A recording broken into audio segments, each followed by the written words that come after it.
Pemirsa, sejumlah pelinggih yang ada di Pura Agung Besakih, Desa Besakih, Kabupaten Karangasem direnovasi. Perbaikan tersebut dilakukan karena pelinggih mengalami kerusakan akibat termakan usia.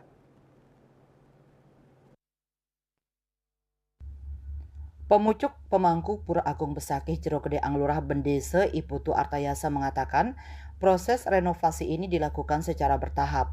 Untuk tahap pertama, pelinggih yang direnovasi yakni pelinggih Penegtegan, Pelinggih Surya Chandra, Balai Agung, Mudra Balai Gajah, Mudra Balai Kulkul. Ia mengatakan untuk renovasi pelinggih tahap 2 meliputi pelinggih Kiwe, pelinggih Tengen, pelinggih Ida Ratu Mas Megelung, Balai Pelik di Ajang Pelinggih Sanyang Wisesa, Pelinggih Widyadara, Pelinggih Widyadari, Pelinggih Maangin-angin, Majang Kelod, Pelinggih Maangin-angin, Majang Kau, dan Pelinggih Ida Ratu Ngelusung.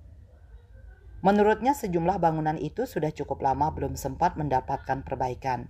Eka Parananda, Bali Pos melaporkan.